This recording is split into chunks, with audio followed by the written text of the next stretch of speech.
시간에 그 율법은 지킬 수 없음을 통해서 자신의 죄를 깨닫고 오직 예수 그리스도의 의로만 구원과 의로움과 죄에서 자유와 해방, 그 죄 씻음을 잊기 위한 수단으로 우리 율법을 주셨다고 말씀을 드렸습니다. 그래서 이 율법은 이제 다 지킬 수가 없는 것이죠.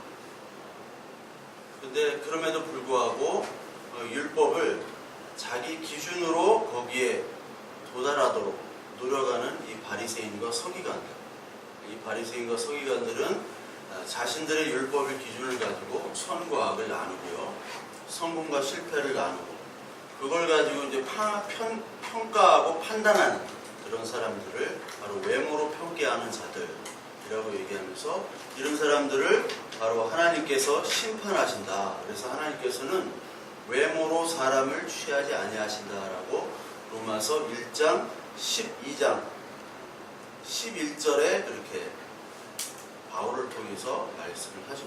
그래서 네가 왕으로 선과 악을 판단하고 선고와 심패를 판단하는 사람들, 그 사람이 바로 사탄인 겁니다. 그래서 유다서 6절에 보면은 사탄, 그 옛뱀 마귀라는 것은 자기의 자리, 자기의 처소에서 벗어난 사람을 얘기하는 것이죠. 벗어난 자를 그 사탄이라고 얘기했듯이, 그 바리새인과 서기관들에게 하나님께서, 예수님께서 사탄이라고 얘기하시고, 그리고 너희 아비는 원래 거짓말장이었고 참소하는 자였다. 뱀의 자식들아, 독사의 자식들아 라고 얘기하셨던 것은 바로 네가 주제를 모르는구나, 네가 얼마나 죄인인지를 모르고 네가 하나님의 자리에 올라가서 남들을 판단하는구나 라고 예수님이 말씀하신 겁니다. 남을 판단하는 것, 외모로 사람을 취하는 것, 자신의 기준, 자신의 율법으로 이 하나님의 백성들을 판단하는 사람들, 이 사람들이 바로 구원과 관계없는 사람입니다. 그래서 오늘 12절부터는 이제 율법에 대한 것과 율법이 없는 사람들, 즉 율법이 있는 유대인과 율법이 없는 이방인들이 가지고 있는 양심에 대해서 이야기를 하고 있어요. 자, 율법이라는 것, 여기 12절에 율법 없이 범죄한 자라는 사람들이 나옵니다. 율법 없이 범죄한 자. 자, 율법은 누구에게만 있습니까? 유대인들에게만 있는 것이죠. 그래서 율법이라는 것을 우리 한국에 있는 기독교인들은 되게 헷갈려하고 오해를 하고 있는 것 같아요. 자, 율법을 지킨다.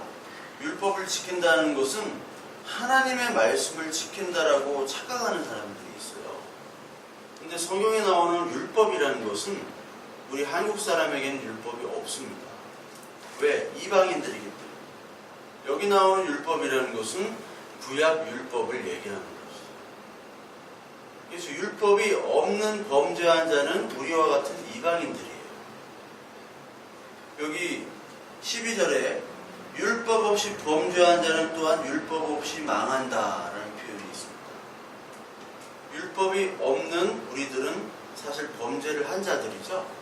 범죄하고 있잖아요. 하나님의 말씀을 떠나고 있잖아요. 늘 우리는. 그러면 율법 없기 때문에 망한다 라고 12절에 나옵니다.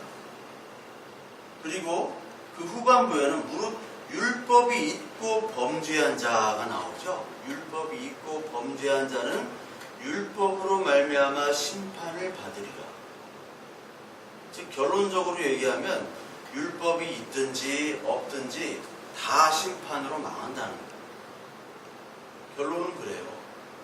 그래서 율법이 없는 우리 범죄한 자, 율법이 없는 범죄한 자라고 바울이 표현한 이유는 바로 율법주의자들, 유대인들은 우리는 율법을 가지고 있기 때문에, 우리는 율법을 가질 뿐만 아니라 우리가 이렇게 지키고 있기 때문에 하나님께서는 우리를 보호하시고 구원해 주시지만, 율법이 없는 다른 이방인들은 범죄하기 때문에, 그리고 율법이 없기 때문에 그들은 망하고 하나님으로부터 저주를 받는다고 생각을 했던 거예요.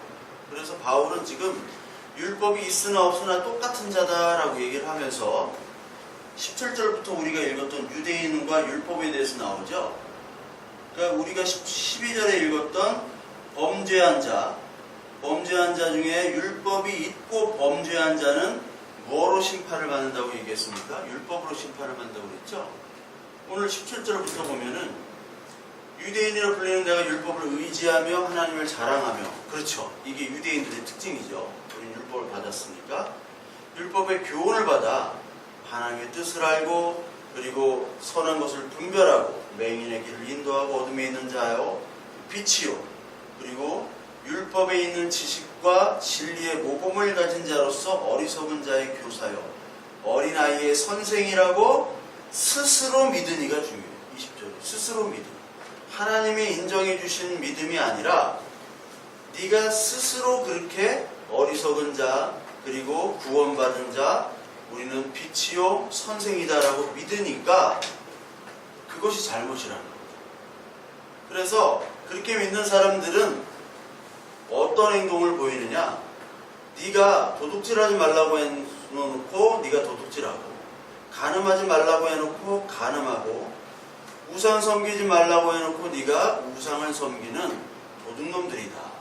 그래서 율법을 자랑하는 내가 율법을 범함으로 하나님을 욕되게 하느냐, 즉 율법을 자랑하는 네가 율법으로 심판을 받는다는 얘기입니다. 왜? 다 지킬 수 없습니다. 그래서 오늘 그 로마서 2장의 12절 율법이 있고 범죄한 자는 율법으로 말미암아 심판을 받으리라, 요 말이 이해가 되시는 거죠. 이제. 즉 율법 없이 범죄한 자는 율법이 없기 때문에 우리가 죄가 무엇인지 몰라요. 그래서 또 심판을 받는 거예요. 이게 무슨 말이냐? 로마서 5장 13절 한번 볼까요?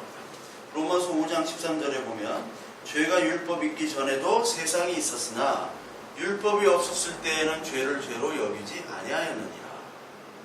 그러니까 하나님의 율법이 없었을 때는 죄를 죄로 여기지 아니하였죠. 그리고 로마서 7장 7절에 보면 그런즉 우리가 무슨 말을 하리요? 율법이 죄냐? 그럴 수 없느니라. 율법으로 말미암지 않고는 내가 죄를 알지 못하였느니 곧 율법이 탐내지 말라 하지 아니하였더라면 내가 탐심을 알지 못하였느니라. 하나님의 율법을 통해서 죄를 깨닫게 되는 거죠. 하나님의 율법을 통해서 그 율법을 다 지킬 수 없는 죄인임을 깨닫는과 동시에 하나님이 정해주신 이 율법을 통해서 우리가 얼마나 큰 죄인인지를 깨닫는 도구로 하나님이 율법을 주신 거예요. 그러니까 율법이 있든 없든 우리는 모두 다 범죄한 사람들입니다. 즉 율법을 다 지킬 수 없어요. 율법의 기준에 자격이 미달인 거예요. 야고보서 2장 9절을 한번 보면 율법은 하나라도 지키지 아니하면 다 범죄하는 것이고 지키지 않는 것으로 나옵니다. 야고보서 2장 9절에 보면 만일 너희가 사람을 차별하여 대하면 죄를 짓는 것이니 율법이 너희를 범법자로 정죄하리라. 누구든지 온 율법을 지키다가 그 하나를 범하면 모두 범죄한 자가 되나니 간음하지 말라 하시니가 또 살인하지 말라 하셨은즉 내가 비록 간음하지 아니하였어도 살인하면 율법을 범죄한 자가 되느니라. 너희는 자유의 율법대로 심판받을 자처럼 말도 하고 행하기도 하라. 간음하지 않았는데 저는 하나님 의인입니다, 이렇게 얘기하지 못하죠. 왜냐하면 하나님께서는 너는 지금 오늘도 마음으로 살인하고 있잖아요. 하나님 저는 살인한 적이 없고 피해준 적이 없습니다.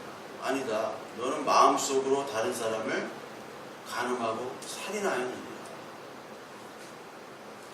하나님께서 주신 이 율법은 단 하나라도 0.0001이라도 지키지 아니하면 100을 지키지 아니하는 것으로 하나님은 얘기하시죠. 우리의 율법 지킬 수 있는 사람은 이 세상에 없음을 우리가 잘 알죠. 지킬 수 없기 때문에 율법이 있는 자라 하더라도 다 심판을 받고 멸망을 받는 것이고, 율법이 없는 자도 심판을 받고 멸망을 받는데, 율법이 없는 자는 그러면 우리와 같은, 우리 한국 사람과 같은, 그리고 이방인과 같은 율법이 없는 사람. 성경에서는 유대인과 이방인으로 나눠지죠. 모든 인간을 유대인과 이방인으로 나눕니다. 유대인은 그 유대의 율법을 가진 사람과 이방인은 가지지 않은 전 지구의 모든 사람을 얘기해요. 그럼 우리와 같은 율법이 없는 사람들은 어떻게 하느냐? 14절에 나오죠. 율법 없는 이방인이 본성으로 율법의 일을 행할 때에는, 이방인이 본성으로 율법의 일을 한다 할 때는 율법이 없어도 자기에게 율법이 된다, 이런 얘기를 합니다. 율법이 없는 이방인이 본성으로 율법의 일을 할 때에는 이 사람이 율법이 없어도 자기에게 율법이 되나니. 본성, 그리고 15절에 양심이라는 게 있습니다. 15절에 양심. 그러니까 결론적으로 얘기하면 그 양심이 율법이 되는 거죠. 15절에. 이런 이들은 그 양심이 증거가 되어 그 생각들이 서로 혹은 고발하며 혹은 변명하며 그 마음에 새긴 율법의 행위를 나타내느니라. 율법이 없는 이방인은 양심이 바로 율법이 되는 거죠. 양심. 이따가 그 자연과 양심에 대해 설명을 드릴 텐데, 율법이 없는 이방인들이나 율법을 가지고 있는 이 유대인들이나 모두 다 심판을 받는 거죠. 왜? 13절에 보면 하나님 앞에서는 율법을 듣는 자가 의인이 아니요 오직 율법을 행하는 자라야 의롭다 하심을 얻으리니.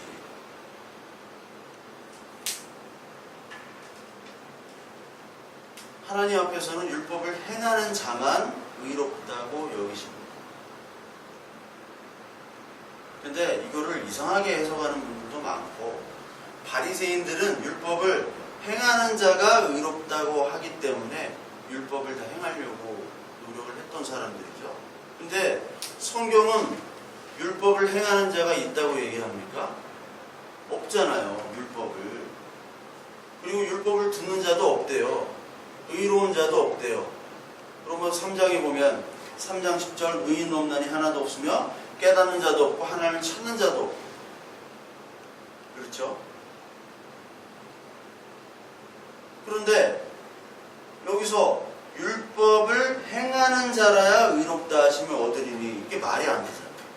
행하는 자도 없고 깨닫는 자도 없고 듣는 자도 없는데 율법을 듣는 자가 아니라 행하는 자로야만 의롭다 하심을 얻으리니.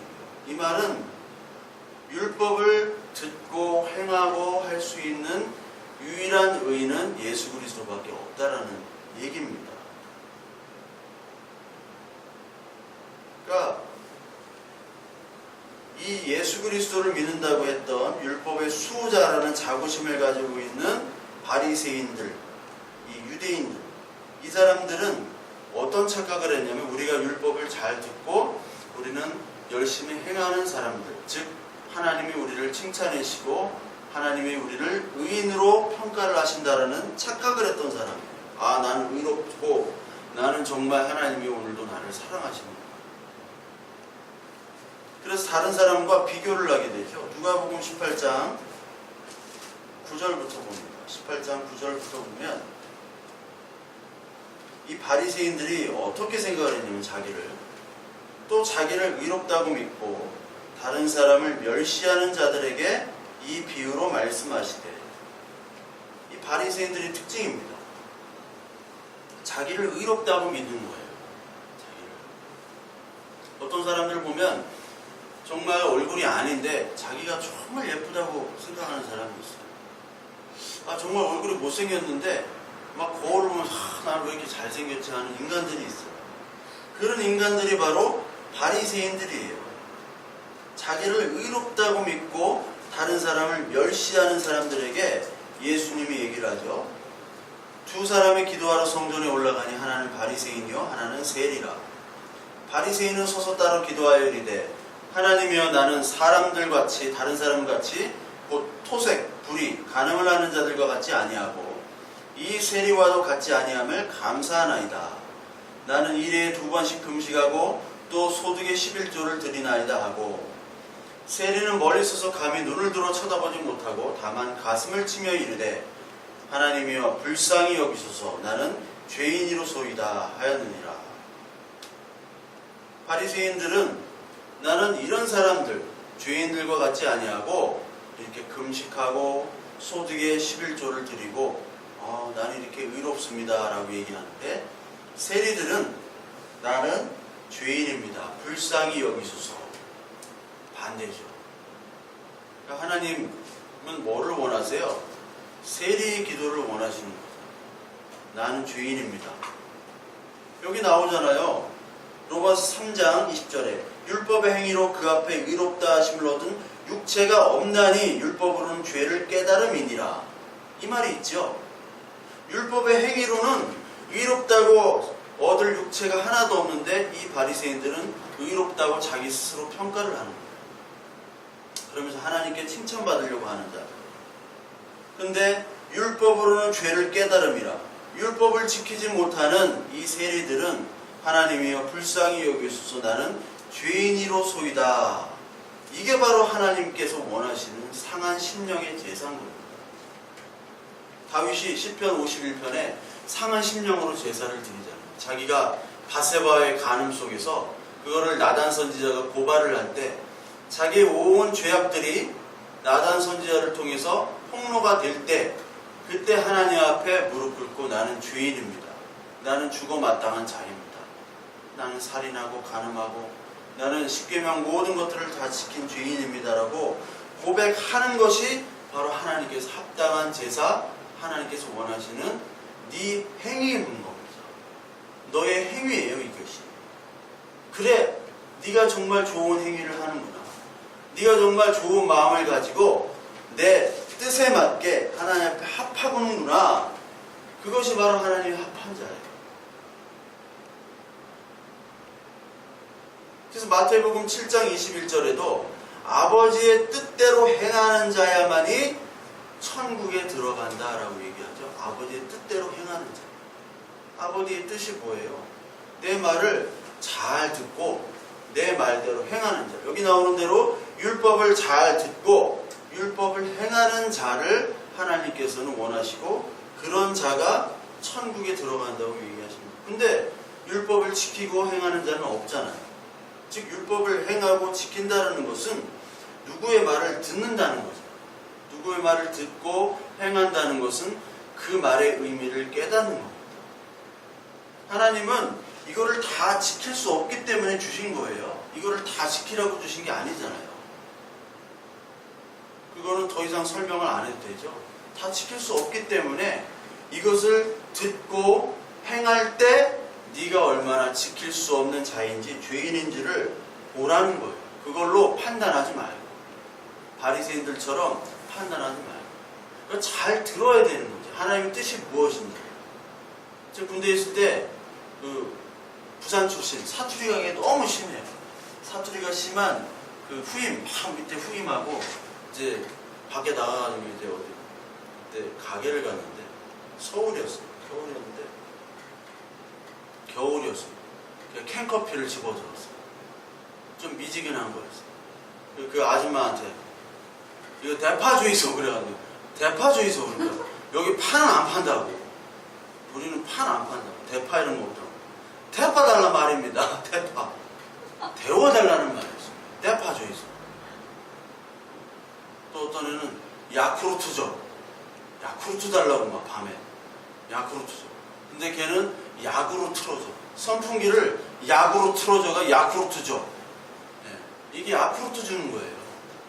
약으로 틀어달라는 얘기를 야쿠르트 달라는 얘기로 잘못 알아듣는 거예요.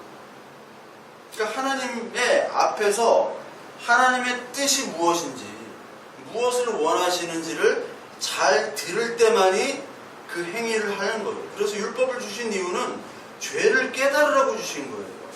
죄를 깨닫고 예수 그리스도께서 오시기 전까지 너희는 얼마나 죄인인지, 하나님의 은혜를 필요로 하는 죄인이고 너희들은 하나님의 은혜 없으면 아무것도 아닌 존재야.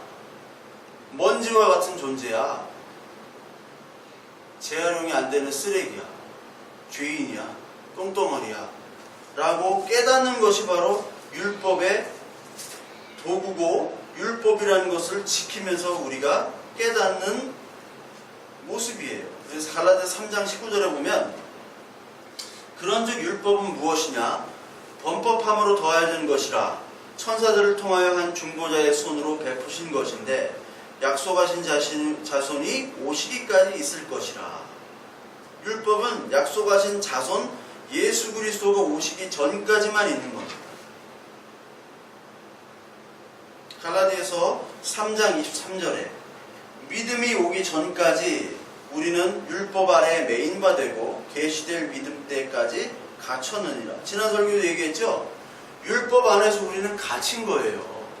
죄 안에 갇힌 거고 저주 안에 갇힌 겁니다.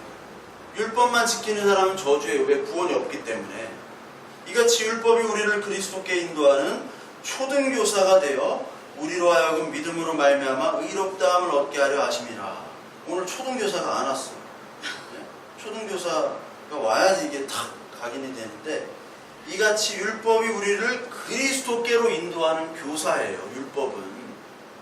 그러면 그리스도가 오면 율법의 기능은 없어지죠. 율법의 기능은 없어지기 때문에 더 이상 율법의 기능과 율법의 효력이 없어요. 갈라디아서 4장 3절 5절 이와 같이 우리도 어렸을 때 이 세상의 초등만 학문 아래에 있어서 종로로 타였더니 때가 참에 하나님이 그 아들을 보내사 여자에게서 나게 하시고 율법 아래 나게 하신 것은 율법 아래 있는 자들을 속량하시려고 우리로 아들의 명분을 얻게 하려 하심이라. 그러니까 여자 아래 교회를 통해서 예수 그리스도를 오게 하시죠. 그것을 통해서 율법 아래 저주 아래 있는 우리들을 구원하시기 위해서 우리에게 오시고 율법이라는 것은 그 구원, 예수 그리스도를 기다리는 그 마음, 내가 얼마나 죄인인지를 깨닫는 그 마음을 위해서 우리에게 율법을 주신 겁니다. 그래서 왜 하나님이 유대인들에게 율법을 주셨는지 그걸 깨닫는 마음을 알지 못하는, 그 하나님의 뜻을 알지 못하는 자들이 바로 유대인, 특히 바리새인들이었어요. 그러니까 이것들은 구약부터 목이 곧은 자라고 얘기했습니다. 목이 곧은 자들은 뻣뻣해가지고 다른 말을 듣지 않아요. 하나님의 말을 듣지 않는다는 거예요. 목이 뻣뻣한 짐승이구나. 짐승이 아니라 목이 뻣뻣한 백성이구나. 목이 곧은 백성이구나. 하나님께서 계속 얘기하시잖아요. 말씀을 듣지도 않고 행하지도 않는다는 얘기예요. 이게 로마서 2장에 오늘 나오는 너희들이 율법을 듣는 것이 아니라 행함으로 말미암아 의로함을 받는다는 것은 사실 모든 유대인이나 이방인들 모든 인간들은 하나님의 말씀을 듣지도 않고 행하지도 않는다는 얘기예요. 그런데 이 설교를 갖다가 많은 목회자들이 말씀 듣지만 말고 내 말 얘기하는 거 행해라. 율법은 유대인의 율법인데 이 율법을 목회자들이 자기 목사들의 말로 바꿔서 얘기를 해요. 성경이 무엇을 얘기하는 건지도 모르고 국어 자체를 몰라요. 한국 사람들 한국어 자체를 모르는 인간들이 많단 말이에요. 목회자들이. 교회들도 마찬가지예요. 교인들도. 우리 성균 형제가 어떤 유튜브 영상을 보내왔어요. 이게 어떻게 생각하냐. 근데 유튜브 영상을 보니까 어떤 기독교 신자 청년인데 자기는 직장 생활하면서 열심히 율법을 잘 지켰는데 왜 나는 장가를 못 갑니까? 그렇게 하소연하는 유튜브예요. 참 별 미친놈이 다 있는데 지가 유대인이 아닌데 자기는 돼지고기 안 먹고 율법을 잘 지킨다. 돼지고기만 안 먹으면 율법을 지키냐? 이슬람도 돼지고기를 안 먹는데. 정신병자더라고요. 정신병. 우리는 율법이 없는 사람들이에요. 율법이라는 게 목사의 말이 율법이 아니라 이 성경이 율법이 아니에요. 성경 말씀을 다 지킬 수도 없고 유대인도 아니고 돼지고기 먹으라고. 왜 안 먹어? 그래놓고 하나님이 왜 나한테 축복을 안 주시냐? 왜 여자를 안 주냐? 미친놈이죠, 그거. 지가 잘못해놓고 지가 주제 파악 못하고 지가 하나님의 말씀을 오해하고 하면서 하나님한테 욕하는 미친놈들이 수두룩 빡빡해요, 이 세상에. 영명제가 그랬잖아요. 하나님 그 해병대 훈련할 때, 장교 훈련할 때 그 목회자 후보생으로 온 친구가 그 일기에 하나님 어찌하여 이런 게 고난을 주십니까? 그러니까 그 조교가 탁 그 일지를 보더니 이건 하나님이 너한테 주는 게 아니라 네 자신 찔파야. 어? 네가 잘못하면서 왜 하나님 탓을 해? 맞아요. 그런 인간들이 목사를 하겠다고 하고 아직도 목회를 하니까 이 세상이 이런 거예요. 교인들은 개 돼지라 몰라. 뭘 얘기하는지도 몰라요. 목사 입만 쳐다보고 오늘도. 목사하는 말이 율법인 줄 알고 율법은 없다고요. 우리에게 율법이 없이 유대인이 아닌데.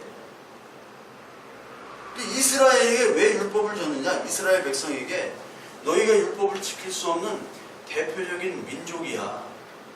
그렇다고 율법을 주신 거예요. 그렇게 하려고.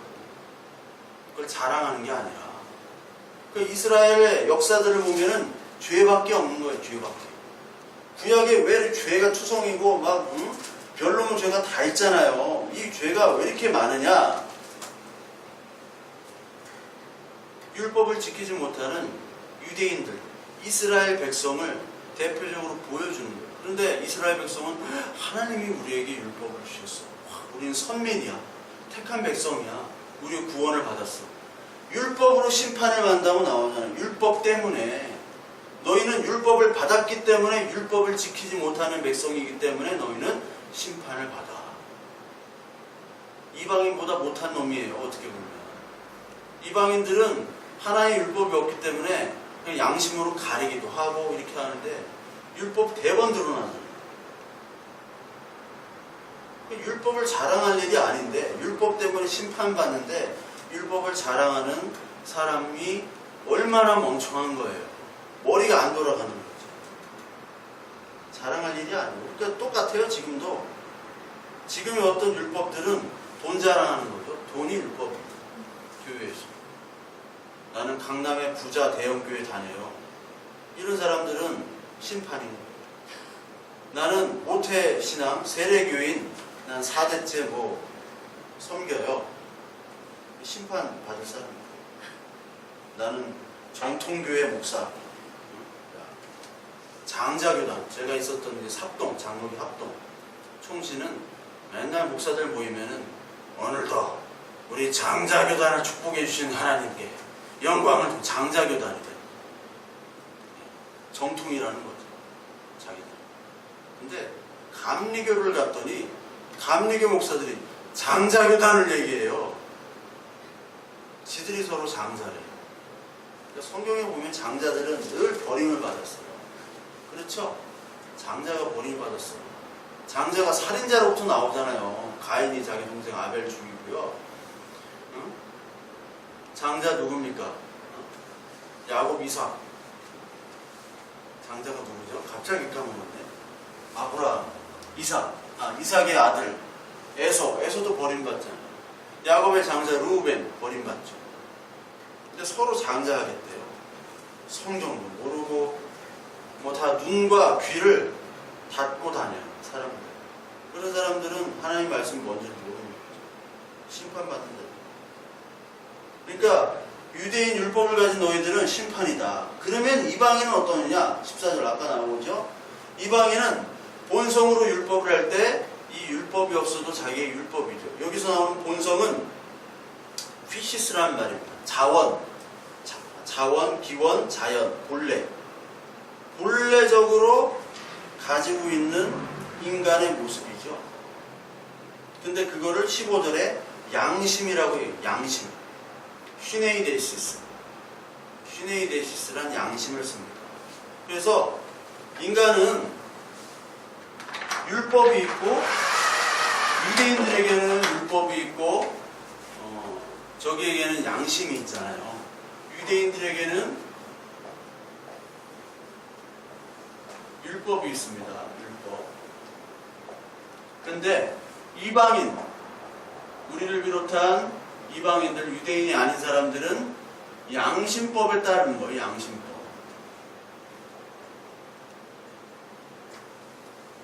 율법과 양심으로 나눠집니다. 그래서 이 율법과 양심은 사실 같은 기능을 한다는 거예요. 오늘 성경에서. 율법이 있어도 망하죠. 그러면 양심 가지고 내가 양심껏 산다. 이것도 망한다는 얘기입니다. 양심. 그래서 15절에 양심이 증거가 되어 그 생각들이 서로 혹은 고발하며 혹은 변명하여 그 마음에 새긴 율법의 행위를 나타내느니라. 지들끼리 서로 이건 죄야, 이건 죄가 아니야, 이건 선이야, 악이야, 심판하고 고발하고 그리고 변명은 변호입니다. 이게 서로 고소하고 서로 변호한다는 뜻이에요. 고발과 변명은 고소 고발이라는 뜻이에요. 원문이. 고소 고발을 어떻게 하느냐, 양심에 따라 고소 고발을 하는 거예요. 그러니까 율법이라는 건 사실 하나님과의 관계가 더 우선이 돼야 되는 거고, 이건 인간 사이의 관계입니다. 인간 사이고, 이건 하나님 사이의 관계예요. 하나님과 우리와의 사이. 그걸로 나눠져 있는데, 결국 하나님과 인간 간의 관계도 우리가 온전하게 될 수도 없고, 인간과 인간 사이에서도 서로 고발하고 서로 변호하고, 이거 자체가 벌써 하나님의 의를 나타낼 수 없는 심판인 겁니다. 양심이나 율법. 성경에서도요, 양심에 찔리는 사람들이 나오는 모습이 있는데, 요한복음 8장 9절에 보면 너무나 유명한 그 가늠한 여인을 데려온 사건이 나오죠. 음행 중에 잡혀온 여자가 예수님께 용서를 받는데, 요한복음 8장 9절에 그들이 이 말씀을 듣고 양심의 가책을 느껴. 여기 양심이 휘네이데시스예요. 양심의 가책을 느껴 어른으로 시작하여 젊은이까지 하나씩 나가고 오직 예수와 그 가운데 서는 여자만 남았다. 그러니까 인간에게는 여러분 양심이 있는 거예요. 양심. 죄를 자각하고 수치와 회개와 권면할 수 있는 역할을 가지고 있는 이 양심.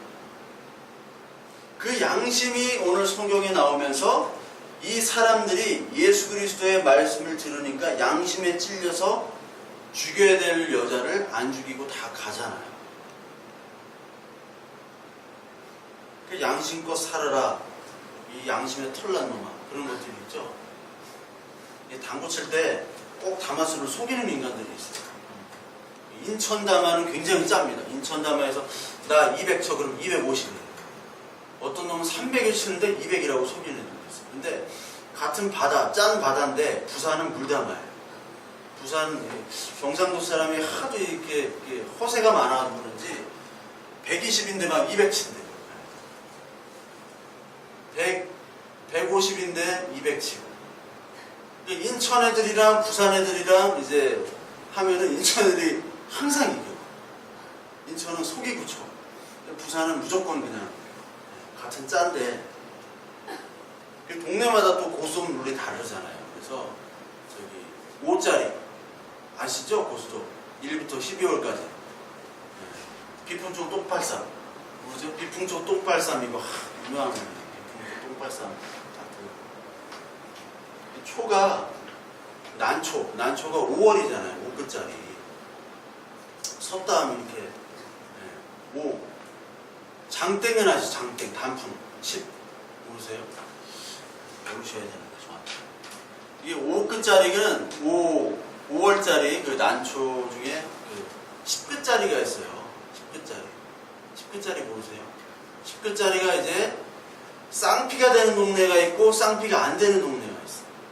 근데 그게 이제 피박을 씌우려면은 이제 쌍피를 안 쳐야 되고, 피박이 안 되면은 이제 쌍피를 5끝짜리, 그 5월짜리를 5짜리에 10끝짜리를 이렇게 난초를 해줘야 되는데, 동네마다 룰이 달라요. 우리 동네는 이 난초 10끝짜리가 쌍피다. 아니다, 우리 동네는 쌍피 안 한다. 저도 그걸 쌍피로 안 하거든요.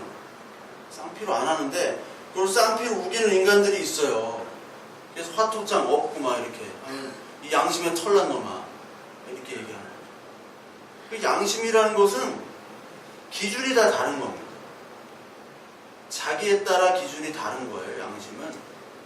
그래서 우리는 양심을 지키려고 늘 하면서도 양심에 따라서 모든 일들을 할 수 없기 때문에 우리들은 늘 양심을 지키려고 하면서도 양심의 가책을 받는 거예요.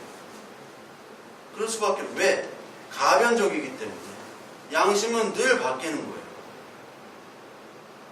또한 양심을 따라서 사고와 어떤 추론을 하고 결정하고 판단을 하지만 자기가 그 양심에 따라 칭찬을 받을 경우 자신의 내면 속에는 자만이 있을 수도 있고 그리고 다른 사람에게는 겸손으로 거짓 겸손으로 나타날 수가 있어요. 그러니까 이 인간의 내재적인 양심은 항상 불완전하고 불안정합니다.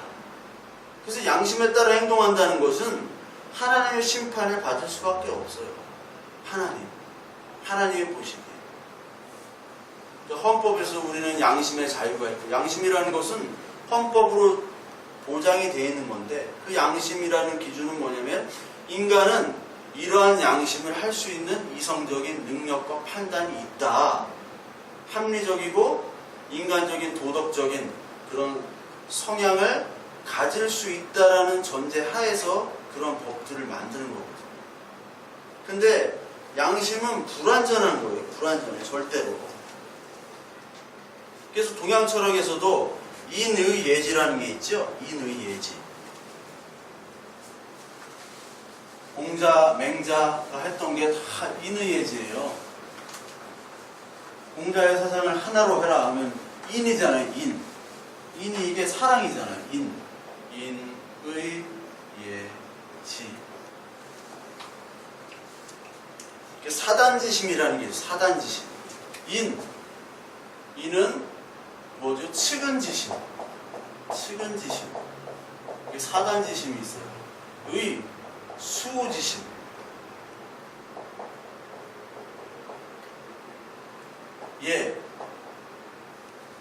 얘가 뭐죠? 십이지심.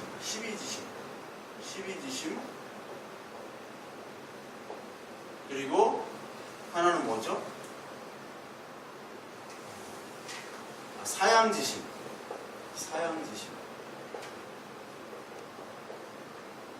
십이지심과 사양지심. 이게 바뀌었네요. 얘가 사양지심이고 지가 십이지심. 그러니까 측은하게 여기고 부끄러운 줄 알고 그리고 시비를 가리고 이거는 서로 사양하는 거 예를 갖추고 어떤 양식을 갖추고 이런 것들을 통하면 천과 지가 평안을 얻는다. 하늘과 땅이. 근데 평안을 안 얻었어요. 지금까지. 인간의 양식. 서양 철학도 마찬가지입니다. 플라톤이 지혜와 용기와 절제를 얘기했잖아요. 정치인은 지혜를 가지고 본인은 용기를 가지고 상인들은 적당히 해먹고 절제를 가지고 그러면은 평안하다. 그게 양심이다 라고 했는데 그게 됩니까? 플라톤이 실제로 시라쿠스 섬 가가지고 자기 이상향을 이렇게 펼치려고 했는데 펼치려고 하다가 잡혔어요. 잘 안 되니까. 포로로 잡혔다가 이제 도망가게 되는데 플라톤이 레슬링 선수였기 때문에 좀 힘이 셌어요. 플라톤이 얘기하는 그 철이는 머리도 좋고 못하는 게 없는 사람, 그런 사람이 통치를 해야 된다고 얘기하잖아요. 국가에서, 리퍼블릭에서 그런 사람만이 통치를 해야 돼요. 그런 사람은 결혼도 하면 안 돼요. 결혼도 하면 안 되고 모든 아이들, 유치원, 지금으로 유치원은 다 국가 공립기관인데 그 사람들은 애를 낳으면 안 돼요. 오직 철인만, 통치자, 철학을 하는 그 통치자만 애를 낳아야 돼요. 그런 사람만. 근데 결혼을 안 하고. 그러니까 모든 여자들은 그 남자와의 관계를 통해서 우성적인 유전자를 이렇게 해야 돼요. 그래야지 나라가 평안하다. 그럼 하도 잘난 놈들만 나오니까 지들끼리 또 싸우겠죠. 죽이고. 그러니까 안 되는 거예요. 양심이라면 안 돼요. 또 칸트라는 인간에겐 절대적인 도덕적인 법칙, 정신이 있다 해가지고 그거를 잘 이렇게 하면 더 좋은 사회가 된다. 이렇게 얘기를 했어요. 그게 실천이성 비판입니다. 순수이성 비판, 실천이성 비판, 판단력 비판. 이 세 개를 썼잖아요. 순수이성 비판을 가지고는 이성으로는 하나님을 알지 못한다. Das Ding an sich라고 아시죠? 독일어 하시죠? Das Ding an sich. Der des dem dem die der der die das des dem das die der den die. Das Ding an sich. Ding an sich. 제기되면서 즉 그 자체, 이걸 물 자체라고 이렇게 뭘 설명했는데 이게 그 하나님을 얘기하는 거예요. 이거. 하나님은 이성으로 알지를 못한다. 하나님을 있다 없다 말할 수 없다는 불가지론을 이 칸트가 얘기를 하면서 그럼 하나님이 없는데 우리가 어떻게 하나님의 도덕법칙을 얘기할 수 있느냐. 절대적인 우리 인간이 다 할 수 있다라고 얘기하면서 이 칸트부터 해가지고 이 성경이 자유주의화 돼가지고 성경을 도덕과 윤리법칙으로 만들고 기적과 이적들은 우리가 있을 수도 없고 없을 수도 있는 우리가 알지 못하는 분야, 불가지 분야이기 때문에 이거는 제껴놓고 도덕책, 윤리도덕책으로만 우리 보자 했던 게 칸트예요. 그러니까 인간의 절대 도덕으로 형이상학적인 문제나 인간의 어려운 문제들을 다 해결해 나갈 수 있다. 그래서 칸트의 삶도 그 퀘이니스부르크라는 도시에서만 살았거든요. 작은 도시. 그 도시에서 사람들이 시계를 가지고 다니지 않아도 시간을 알았다고 합니다. 칸트의 산책 시간을 보면은 딱 그 로버트 같은 사람이었어요. 칸트는. 이 사람이 철학도 했지만 과학을 잘해서 화학자였어요. 화학자였고 연금술도 막 하고 레오나르도 다빈치도 뭐 예술가로 생각하지만 원래 발명가였잖아요. 그래서 레오나르도 다빈치가 발명한 조리기구, 지금 우리가 쓰는 조리기구 있죠? 다 레오나르도 다빈치가 발명한 거예요. 모르시는구나. 네. 양파 쓰는 기계, 막 감자 써는 기계로만 만들고 막 그랬어요. 지금 이걸 깎는데 요리에 관심이 많았던. 그러니까 이 칸트조차도 그런 식으로 얘기를 한 거예요. 안 되는데. 이 양심이라는 것은 가변적이기 때문에 하나님의 심판을 받을 수밖에 없어요.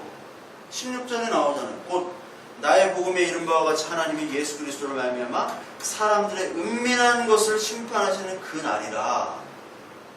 양심이나 율법은 모든 하나님의 뜻을 담을 수도 없고 행할 수도 없기 때문에 율법으로 또한 양심으로 내가 잘 살아왔다 하는 사람들은 하나님이 그 은밀한 그 마음들을 보시고 심판하신다는 거예요. 양심이나 율법은 아무것도 아니에요. 심판의 대상일 수밖에 없어요. 지난 대선 때 또 양심 대통령이라고 하나 나왔잖아요. 모르세요? 윤홍식이라고. 오늘 윤홍식 욕하면 홍식이가 나한테 뭐라고 그랬는데 홍식이라고 해도 돼요. 저랑 나이가 같으세요. 대선에 나왔어요. 윤홍식이. 홍익학당이라고 모든 종교에 대해서 다 얘기를 하는 분이에요. 요한계시록 강의도 하고 로마서 강의도 하고 기독교 구원론 가끔씩 들어보면 성경을 모르는데 그냥 양심으로 다 하는 거예요. 이게 로마서가 다 양심이에요. 산상수훈 다 양심. 산상수훈 가면 돼요. 엉터리야, 엉터리. 불교도 까고, 유교도 까고, 기독교도 까고 다 까는데, 하여튼 이 양반이 대선에 나왔잖아요. 양심 대통령. 양심만이 살 길이다. 양심 해가지고 이렇게 나왔어요. 근데 양심이 승리하는 세상. 사람이 먼저다.